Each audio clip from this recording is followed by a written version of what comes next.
Assalamualaikum warahmatullahi wabarakatuh. Kita jumpa lagi di mata pelajaran ilmu pengetahuan alam. Semoga kita semua masih diberi nikmat oleh Allah Subhanahu wa taala, terutama nikmat sehat sehingga kita semua bisa mengikuti pelajaran ini dengan baik. Nah, sebelum kita mulai pelajaran, marilah kita sejenak berdoa. أعوذ بالله من الشيطان الرجيم بسم الله الرحمن الرحيم الحمد لله رب العالمين الرحمن الرحيم مالك يوم الدين إياك نعبد وإياك نستعين اهدنا الصراط المستقيم صراط الذين أنعمت عليهم غير المغضوب عليهم ولا الضالين آمين رضيت بالله ربا وبالإسلام دينا وبسيدنا محمد نبيا ورسولا ربي زدني علما وارزقني فهما اللهم فقهني في الدين وعلمني التأويل برحمتك يا عليم يا رب العالمين. Sebelum pelajaran dimulai, tidak bosan-bosannya saya mengingatkan kalian untuk tetap menjalankan protokol kesehatan, yaitu dengan memakai masker, cuci tangan dengan menggunakan sabun, jaga jarak fisik, dan berperilaku hidup bersih dan sehat.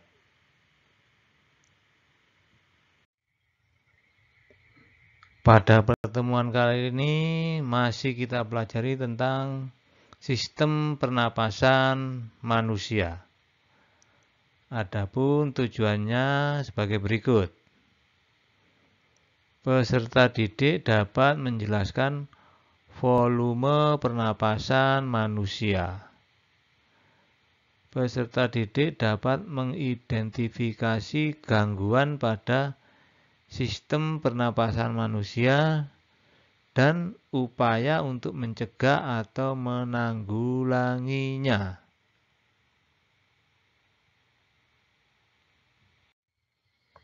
Materi sistem pernapasan pada manusia yang sudah kita pelajari yaitu organ sistem pernapasan manusia. Kemudian mekanisme pernapasan dan frekuensi pernapasan. Nah, yang akan kita pelajari hari ini yaitu volume pernapasan dan gangguan pada sistem pernapasan dan upaya mencegahnya. Volume pernapasan dan gangguan pada sistem pernapasan dan upaya mencegahnya. Baik, kita bacakan terlebih dahulu rangkuman sebelumnya. Sekali pernapasan terdiri dari satu kali inspirasi, menghirup udara, dan satu kali ekspirasi, menghembuskan udara. Frekuensi pernapasan adalah banyaknya jumlah respirasi, yaitu inspirasi dan ekspirasi, setiap menit.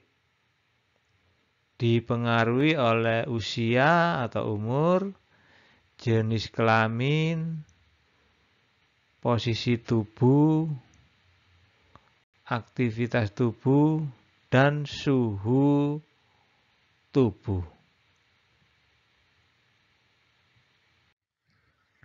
Volume pernapasan. Volume udara yang digunakan dalam proses pernapasan dikelompokkan menjadi beberapa macam, yaitu volume tidal sebanyak 500 ml, volume cadangan ekspirasi 1500 ml, volume cadangan inspirasi 1500 ml, dan volume residu 1000 ml.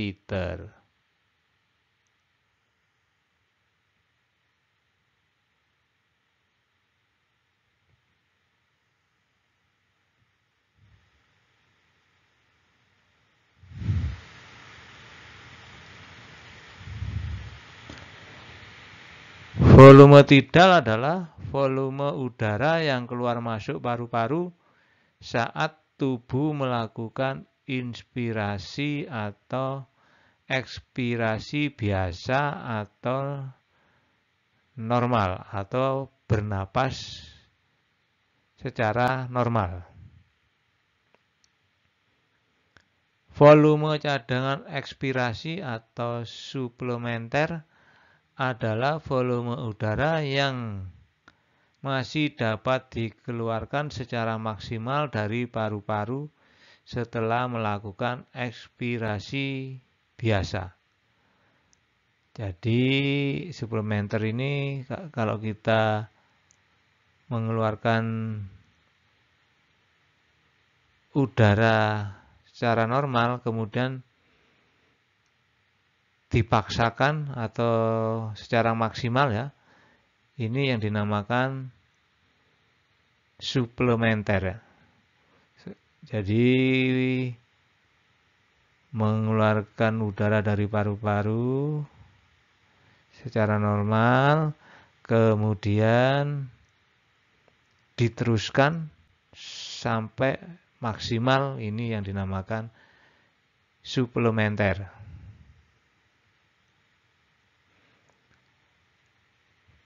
Volume cadangan inspirasi atau komplementer adalah volume udara yang masih dapat dimasukkan ke paru-paru setelah melakukan inspirasi biasa. Ini kebalikan dari suplementer tadi. Kalau komplementer ini memasukkan udara ke paru-paru secara maksimal.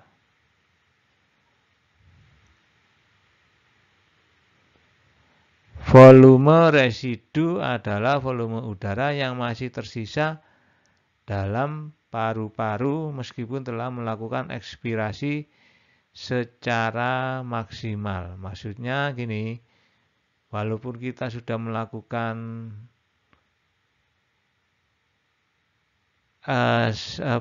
mengeluarkan volume cadangan ekspirasi atau suplementer, tetapi di dalam paru-paru udaranya ini masih ada, masih tersisa, ya, ini namanya volume residu. Jadi udara di paru-paru ini tidak akan habis, tapi masih tersisa walaupun kita melakukan kegiatan ekspirasi atau suplementer.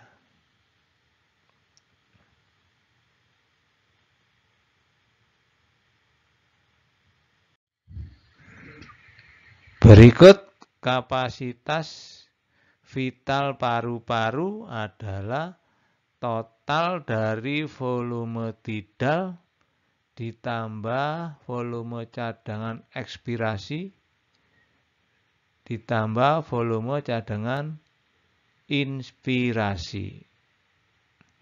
Kapasitas vital paru-paru yaitu total dari volume tidal ditambah volume suplementer ditambah volume komplementer. Kapasitas total paru-paru adalah volume udara yang dapat ditampung secara maksimal dalam paru-paru. Volume kapasitas total sama dengan volume kapasitas vital paru-paru ditambah volume residu. Jadi volume kapasitas total sama dengan volume kapasitas vital paru-paru ditambah volume residu.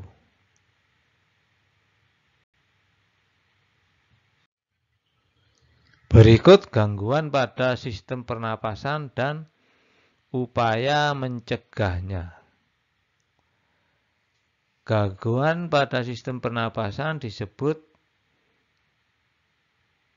infeksi saluran pernapasan atas atau ISPA, merupakan penyakit yang diakibatkan adanya infeksi virus, bakteri, atau jamur pada sistem pernapasan bagian atas.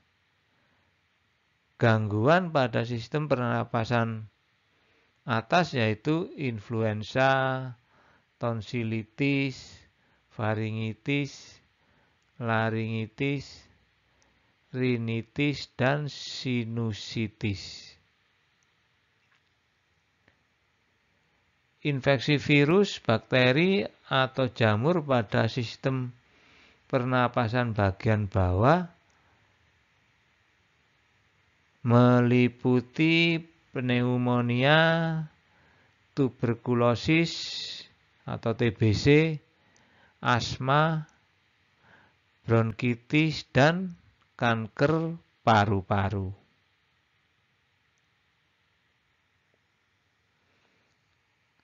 Mari kita kupas satu persatu.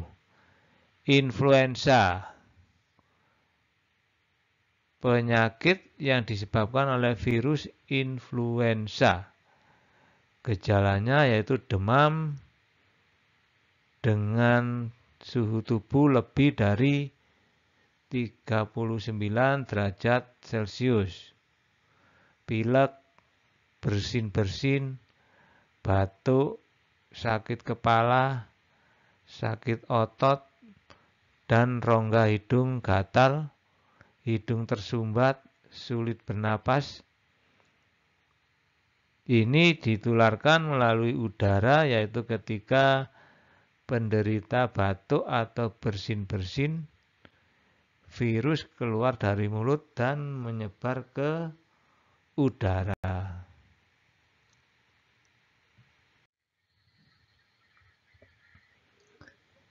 Virus influenza juga dapat menular apabila seseorang menyentuh permukaan yang terkontaminasi virus. Kemudian orang tersebut menyentuh mulut dan mata. Agar tidak tertular virus, gunakan masker ketika berkendara dan rajin cuci tangan dengan sabun sebelum makan dan setelah beraktivitas. Berikutnya tonsilitis atau amandel. Tonsil berfungsi menyaring virus dan bakteri yang masuk bersama makanan atau udara. Jika sistem imun lemah, virus dan bakteri menginfeksi tonsil menyebabkan tonsilitis. Gejalanya yaitu tonsil meradang, sakit tenggorokan, batuk, sakit kepala, sakit leher atau telinga, dan demam. Golongan virus yang menyebabkan tonsilitis yaitu adenovirus, rhinovirus, influenza virus, dan coronavirus. Sedangkan golongan bakteri yang menyebabkan tonsilitis yaitu Streptococcus.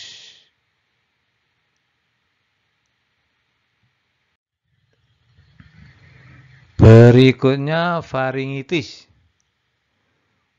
Faringitis adalah infeksi pada faring yang disebabkan oleh bakteri, virus, jamur, dan zat kimia yang dapat mengiritasi jaringan faring. Virus yang dapat menyebabkan faringitis yaitu adenovirus, orthomyxovirus, rhinovirus, dan coronavirus. Bakteri yang menyebabkan faringitis yaitu Streptococcus pyogenes. Faringitis merupakan penyebab umum sakit tenggorokan. Penderita disertai dengan tonsilitis. Penanganan faringitis yaitu memberi antibiotik dan antifungi untuk membunuh bakteri dan jamur.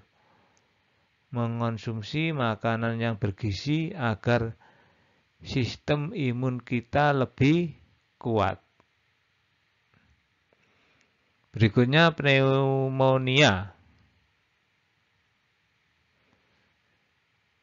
Merupakan infeksi pada bronkiolus dan alveolus. Penyebabnya yaitu infeksi bakteri, virus, jamur, dan parasit. Namun umumnya disebabkan oleh bakteri Streptococcus pneumoniae. Pada alveolus penderita terdapat cairan kental yang mengganggu pertukaran gas.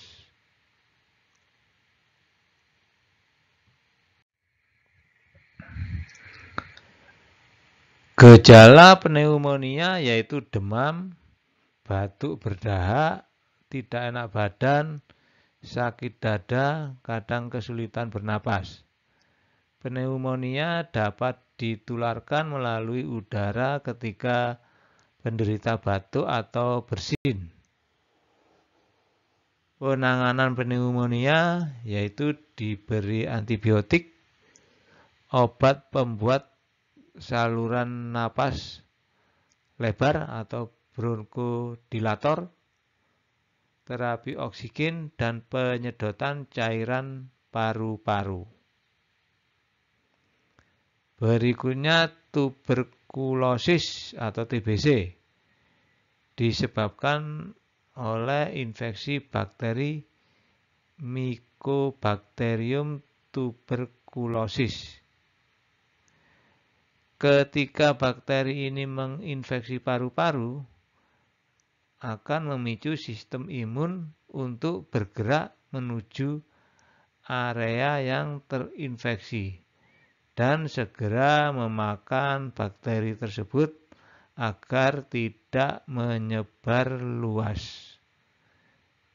Jika sistem imun lemah, bakteri masuk ke sistem peredaran darah dan limfa untuk menginfeksi organ lain. Gejala TBC yaitu mudah lelah, berat badan menurun drastis, lesu, nafsu makan hilang, demam, berkeringat di malam hari, sulit bernapas, sakit pada dada, dan batuk berdarah.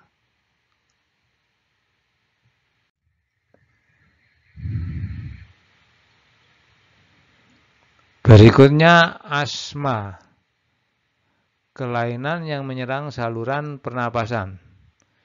Disebabkan faktor lingkungan seperti masuknya zat pemicu alergi atau alergen yang berupa asap rokok, debu, bulu hewan peliharaan,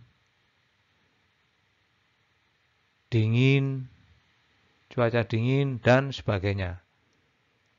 Masuknya alergen memicu tubuh menghasilkan senyawa kimia seperti prostaglandin dan histamin yang menyebabkan penyempitan saluran pernapasan.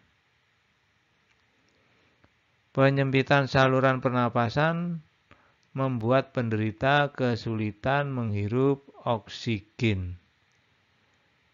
Penderita yang mengalami batuk, napas berbunyi, napas pendek, dan sesak napas. Sehingga penderita asma harus berhati-hati dan menghindari benda yang dapat memicu asma. Berikutnya kanker paru-paru. Ini disebabkan pertumbuhan sel-sel yang tidak terkendali atau sel kanker pada jaringan dalam paru-paru. Jika tidak segera ditangani akan menyebar ke jaringan di sekitar paru-paru. Gejalanya yaitu batuk berdarah, berat badan menurun drastis, napas pendek, dan sakit pada bagian dada. Sekitar 85% penderita kanker paru-paru disebabkan oleh merokok dalam waktu lama dan 15% penderita bukan perokok. Penyebab pada penderita bukan perokok yaitu faktor keturunan dan lingkungan seperti menghirup debu asbes dan udara terpolusi serta perokok pasif.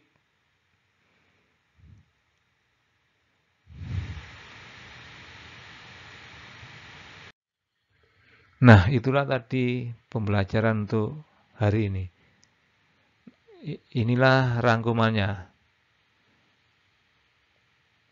Volume pernapasan manusia terdiri dari volume tidal 500 ml, volume cadangan ekspirasi atau suplementer 1500 ml, volume cadangan inspirasi atau komplementer 1500 ml, volume residu 1000 ml, kapasitas vital paru-paru yaitu volume tidal ditambah suplementer ditambah komplementer sama dengan 500 ml ditambah 1500 ml ditambah 1500 ml sama dengan 3500 ml.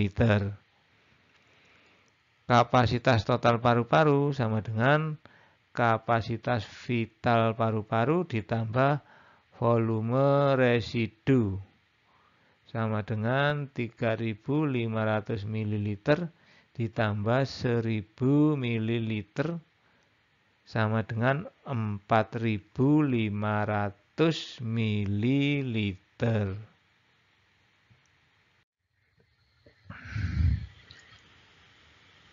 Gangguan pada sistem pernapasan atas yaitu influenza, tonsilitis, faringitis, laringitis, rinitis, dan sinusitis.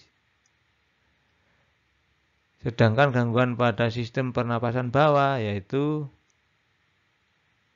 pneumonia, tuberkulosis atau TBC, asma, bronkitis, dan kanker paru-paru.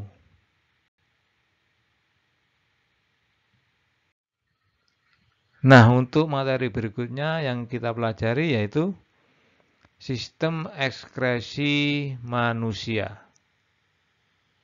Sistem ekskresi manusia.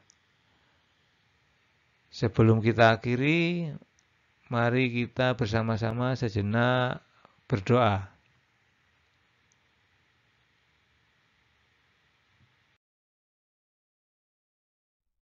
Subhanallah سبحانك لا علم لنا إلا ما علمتنا إنك أنت العليم الحكيم اللهم انفعنا بما علمتنا وعلمنا ما ينفعنا واهدنا لأحسن الأخلاق فإنه لا يهدي لأحسنها إلا أنت اللهم اغفر لمشايخنا ولمن علمنا وارحمهم وأكرمهم برضوانك العظيم في مقعد الصدق عندك يا أرحم الراحمين. Sekian dulu materi kali ini. Tetap semangat, berdoa dan belajar. Pasti kalian sukses. Semoga bermanfaat. Wassalamualaikum warahmatullahi wabarakatuh.